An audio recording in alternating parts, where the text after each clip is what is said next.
I guess play one of your videos if you won't do a live performance, even though you promised, so. Yeah. We're also going to be ad. Did you get a cut of that ad? That's actually not good.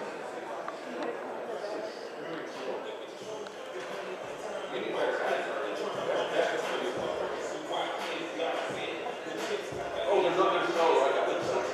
The ad shows.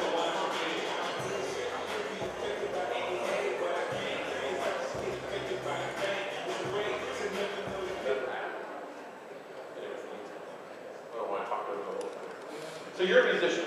Yes, sir. Yeah. And that's not why you're here. Call myself a businessman. That's why you're here. Because in the couple of years that I've known you, you came to one of our August Capitol parties maybe 2 or 3 years ago.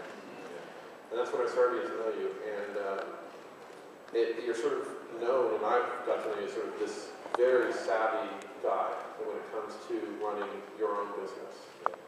And I want to talk a little bit about that here. We only have a few minutes, but I really would like to focus on the fact that you hang out. I mean, you actually just go to tech conferences, not just speak at them. You seem to enjoy yourself to some extent.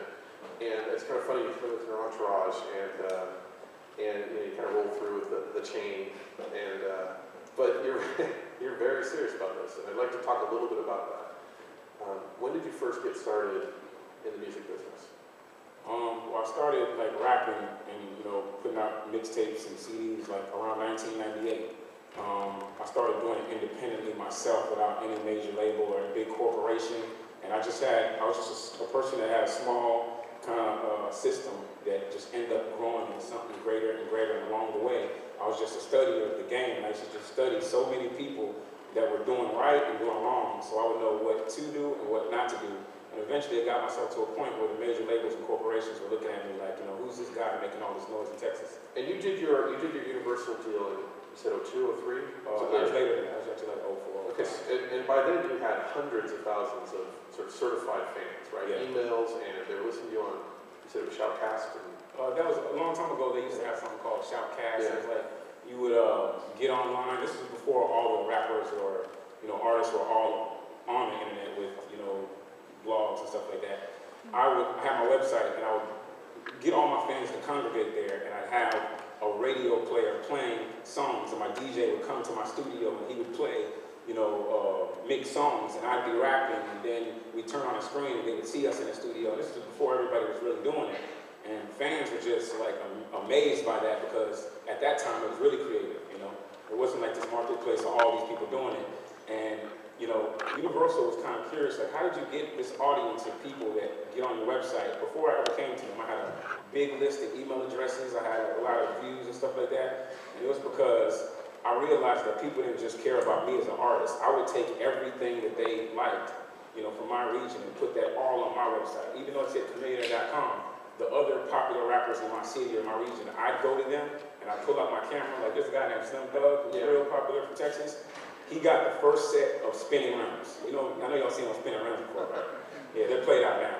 When he got those, I went to him and I said, "Hey man, I want to film you." What kind of rims are cool now? I think it's better to ride without rims. Oh, that's right. Yeah, it's better to ride without rims. But I filmed him and I went to my site and showed all the fans, and some of his fans were coming to my site, and I kind of just grabbed everybody's content. So they were just sort of confused by you. You had built up this fairly large audience without a major label to do it for you. Yeah. And this is fabulous. You've done 2 albums with Universal. Yes. And you have a 3rd coming out, which may or may not be with a major label, I guess. You're not talking about that yet. But here's the question. You told me backstage about the single that you got to the top of iTunes, and not only did the label not help, but they actually thought it was a screwy idea. Tell me about sort of what you decided to do and how you use Facebook and iTunes and Ustream for that. A lot of people like me that are creators, we kind of get mad at the corporate structure because there's always these loopholes, there's always so many things you have to go through, and I like to make things easy. And I felt like, Ustream is a popular, place where people go live and fans know about it.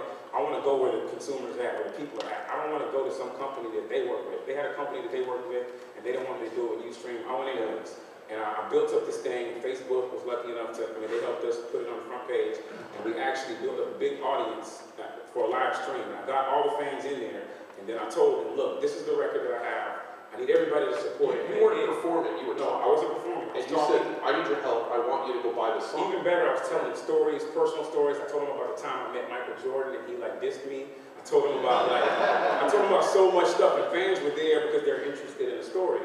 And it started just spreading. It was like trending topic. It was getting big. And then when I put the song out, I went to #1 on iTunes that same day. So the label was like, wow, this dude really made it go to #1 that same day. But I was just testing to see if I could do it, because I was like, if I could pull this off this time, I know I could do it every time.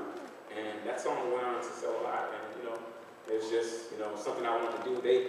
I don't know if they weren't mad at me doing it. They were more mad at the way I did it. They felt like, no, we have to do it this way. We have to use this company because we have to deal with this company. I was like, they're not flexible. Yeah, they're not flexible. Yeah. If you could go back and just go back to 1998, I guess actually not even later, would you still do? You said that Universal has done some great things for you. But knowing all that you know now, would you go back and just do it all on your own and never go there? Because you have to give them, I assume the vast majority of the revenue goes to them. Or is it not? Or do you have a better deal? I actually have a joint split with them. I have a profit sharing deal with them. Most artists make nothing, pennies on the dollar. I don't make that. I make what the label makes. 50-50. Yeah. Do they take their costs out? Yeah, they do. That's the way it works. With the label, if I'm spending money, I want my money back just like they want their money back. But at the end of the day, I make what they make.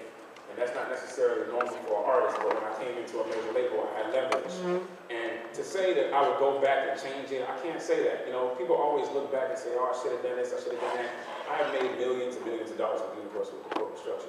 I've been to India, I've been all these places that I probably wouldn't have been by myself. You've been vocal about not being super excited about Universal today, though. Is that because you've now grown out of them? I mean, back in the days, the major system used to be major. Corporations used to act like corporations, and now they're struggling.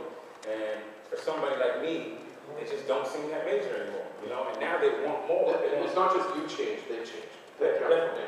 Nowadays, you see it, man, the economy is changing everything. They've got, corporations that used to be 200, 300 people, and now they're like 5 people in a department, and these are the people that are running all these artists and all these, I'm telling them they're not built to succeed, because the people that were very important, and, they got rid of them because they had to pay them. Were there people that you liked? I mean, when I think of Universal, I think Death Star, right? Darth Vader, evil.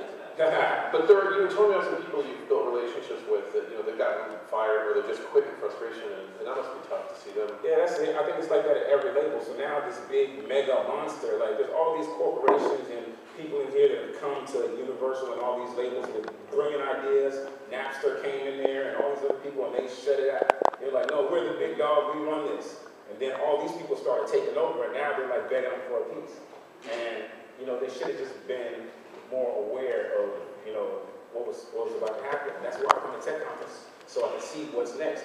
They spend their money, they're in the clubs right now, and I think they should be having a whole bunch of people here being with y'all, because y'all are the future of this, That was a crowd pleaser. Because yesterday you described tech people. How did you say go talk? What you said? You said you made fun of us. You said you always talk like this or whatever. Oh no, I was just. And I said I'm talking like that. And then you said something about what McDonald's of news. Remember that? No, I didn't say that. He was like, oh, that was right. It was Robert Scoble.